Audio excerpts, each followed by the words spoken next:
बहुत समय पहले की बात है। एक छोटे से गांव में राहुल और मोना नाम के बहन भाई अपने माता पिता के साथ रहते थे। राहुल और मोना के पिता एक बहुत बड़े व्यापारी थे।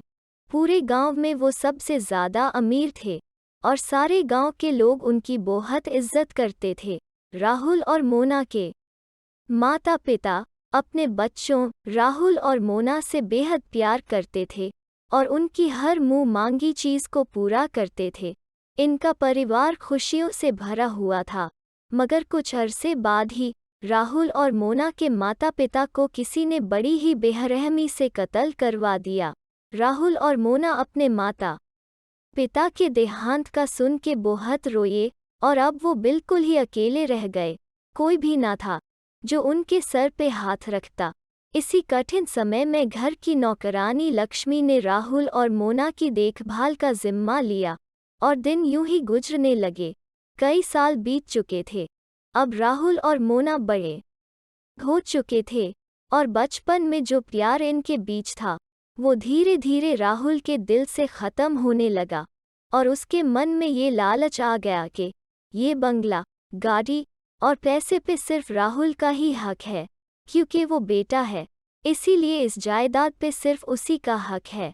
राहुल की ये सोच उसको अपनी सगी बहन मोना, जो कि अपने भाई से बहुत प्यार करती थी, दूर करने लगी और राहुल अब जानबूझ के मोना को सताता और तंग करता और जानबूझ के अपने सारे काम मोना से करवाता।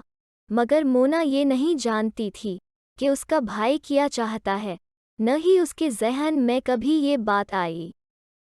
मगर जब राहुल ने देखा कि मोना तो घर से जा ही नहीं रही, राहुल का लालच उसका दिमाग खराब करने लगा और एक दिन वो मोना से कहता है, देखो मोना, तुम इस घर में और नहीं रह सकती, ये सिर्फ मेरा है।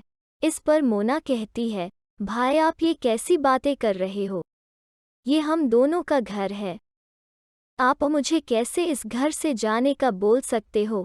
इस पर राहुल को गुस्सा आ जाता है और धक्के मार के मोना का घर से बाहर निकाल देता है। तभी मोना रो रो के जा रही होती है और एक नदी किनारे पहुंचती है। तभी नदी की परी मोना से कहती है, मोना तुम रो क्यों रही हो। इस पर मोना नदी की परी को सब कुछ बताती है। परी कहती है, देखो तुम परेशान ना हो, आइंदा से तुम्हें जो भी चाहिए हो तुम मुझसे कहना, मैं भी तुम्हारी बड़ी बहन जैसी हूँ।